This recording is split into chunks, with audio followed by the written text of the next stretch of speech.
Wir benötigen eine Gardinenstange oder einen Holzstab oder Ast, je nachdem, woran ihr euren Makramee-Vorhang befestigen wollt. Dann benötigen wir Baumwollseil. Meins hat eine Stärke von 4 mm. Davon brauchen wir jetzt insgesamt 52 Schnüre, die jeweils eine Länge von 5,5 Metern haben. Also das heißt, wir brauchen links und rechts von der Gardinenstange jeweils 26 Schnüre. Optional brauchen wir noch ein paar Schnüre in der Mitte. Wir beginnen damit, die Baumwollschnur an unsere Gardinenstange zu befestigen, indem wir sie in der Mitte greifen, dann um die Gardinenstange herumlegen und durch die Schlaufe die zwei Enden ziehen und das Ganze festziehen. Wenn die 26 Schnüre jetzt hängen, machen wir 2 Reihen Kreuzknoten. Und zwar nehmen wir uns da immer 4 dieser Schnüre, legen die linke Schnur über die 2 mittleren und unter die rechte Schnur und die rechte Schnur unter die 2 mittleren und durch die linke Schlaufe von hinten nach vorne durchziehen. Dann ziehen wir das fest. Das ist die erste Hälfte und die zweite Hälfte funktioniert spiegelverkehrt. Das heißt, wir legen die rechte Schnur über die 2 mittleren und unter die linke Schnur und die linke Schnur unter die 2 mittleren und von hinten nach vorne durch die rechte Schlaufe und ziehen das auch zu und haben somit einen Kreuzknoten. Und das machen wir mit den übrigen Schnüren genauso.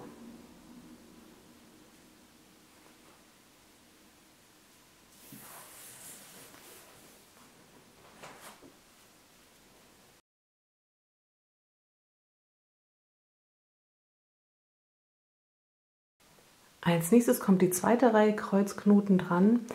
Die wird allerdings versetzt geknüpft, und zwar lassen wir die ersten 2 Schnüre aus und nehmen dann die nächsten 4 und machen wie gehabt den Kreuzknoten.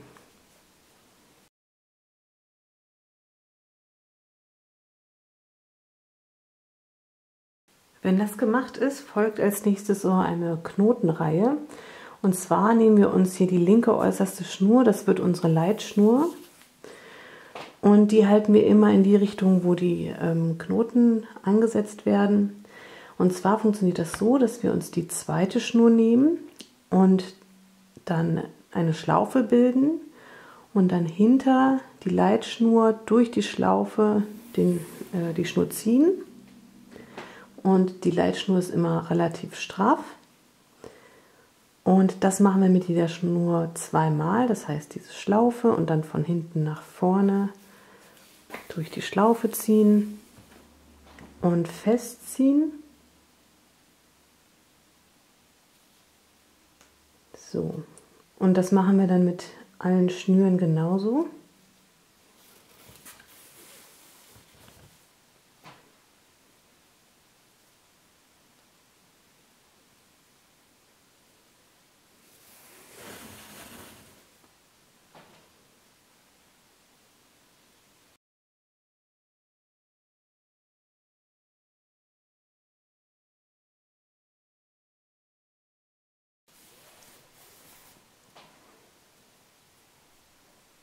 So, mit den 3 letzten Schnüren machen wir keine Knoten, die lassen wir hier so einfach hängen. Und als nächstes nehmen wir uns hier die ersten 8 Schnüre und beginnen jetzt eine Knotenfolge, die so im Zickzack verläuft. Und zwar nehmen wir uns die 8. Schnur, die wird unsere Leitschnur und die führt nach unten links. Das heißt, wir nehmen dann die zweite, führen die über die Leitschnur und von hinten nach vorne durch die Schlaufe. Und davon machen wir dann immer 2 Knoten pro Schnur.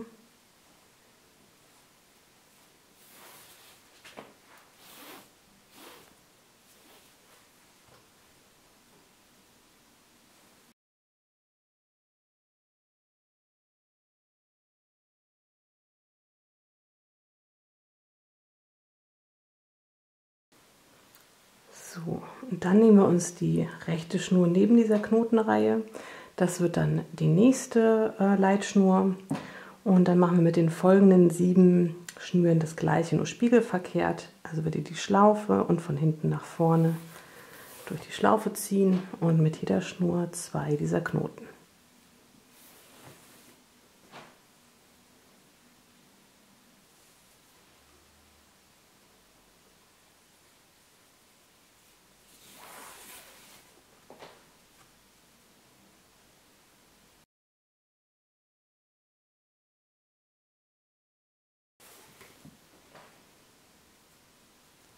So, die letzten 4 Schnüre lassen wir auch bis zum Schluss einfach hier rechts hängen. Und als nächstes werden wir wieder hier links anfangen.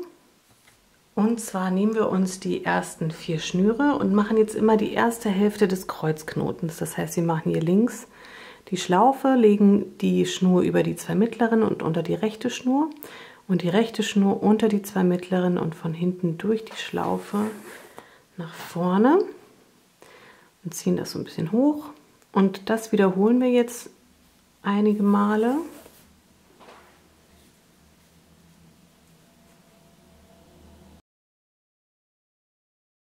So, und jetzt merkt man, dass sich das so ein bisschen dreht. Das heißt, wir wenden das und machen genauso weiter.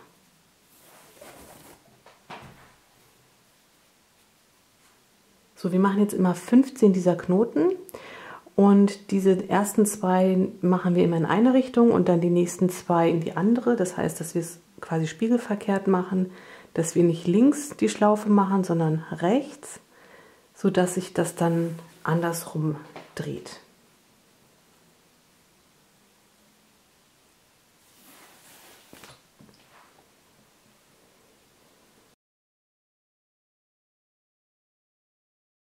Dann machen wir im Grunde genau das gleiche wie hier oben, das heißt so eine Knotenreihe, die im Zickzack verläuft und fangen wieder hier mit der 8. Schnur an, die unsere Leitschnur wird und machen mit jeder Schnur 2 dieser Knoten.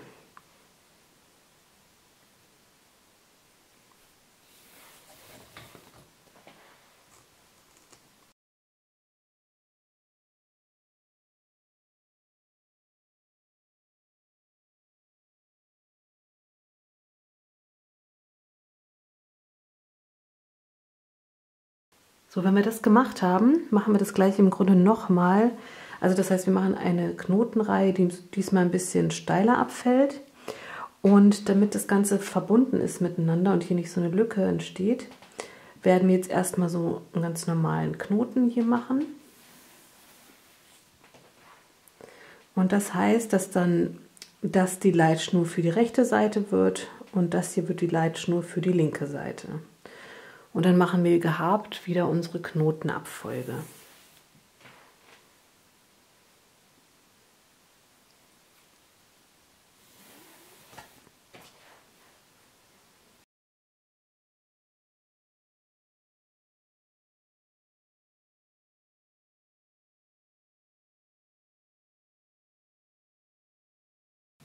Wenn das gemacht ist, nehmen wir uns hier in der Mitte die 4 Schnüre und machen einen Kreuzknoten.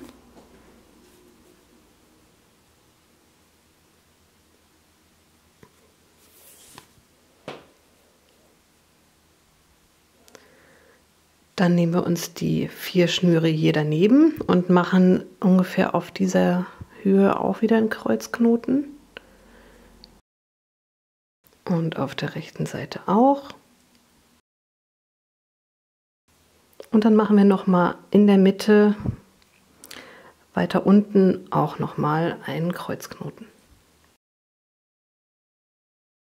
So, wenn das gemacht ist, nehmen wir uns wieder diese Leitschnur von eben und werden jetzt eine Knotenreihe machen, die nach unten rechts geht und hier auf der anderen Seite eine Knotenreihe, die nach unten links geht, sodass wir hier so ein geschlossenes Muster haben.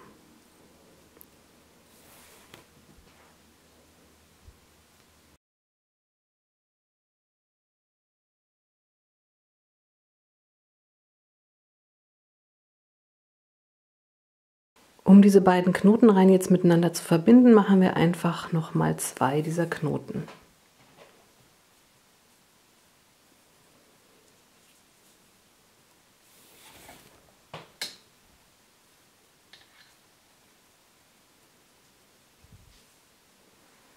Wenn wir das mit den übrigen Schnüren jetzt auch so gemacht haben, werden wir jetzt versetzt auch wieder so eine Art Raute formen. Also beziehungsweise nur der Anfang ist genauso. Das heißt, wir machen wieder hier einen Knoten, damit es schön geschlossen ist. Und machen jetzt erstmal so eine Knotenabfolge nach links unten und nach rechts unten.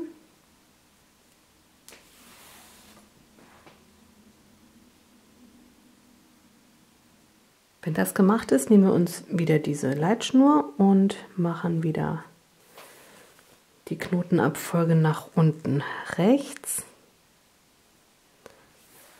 Bei der nächsten Schnur ist es aber so, dass wir nicht diese hier nehmen, sondern wir nehmen die von der linken Seite die rechte Schnur und machen damit diese 2 Knoten.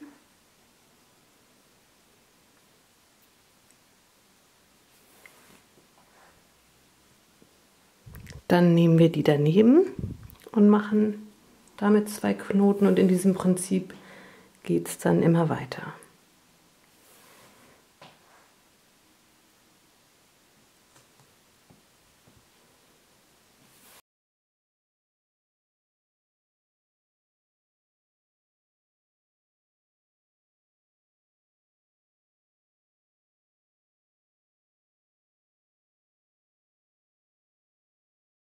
Wenn das gemacht ist, wiederholen wir das hier links und rechts auch, nur mit dem Unterschied, dass es dann quasi nur so eine Hälfte ist.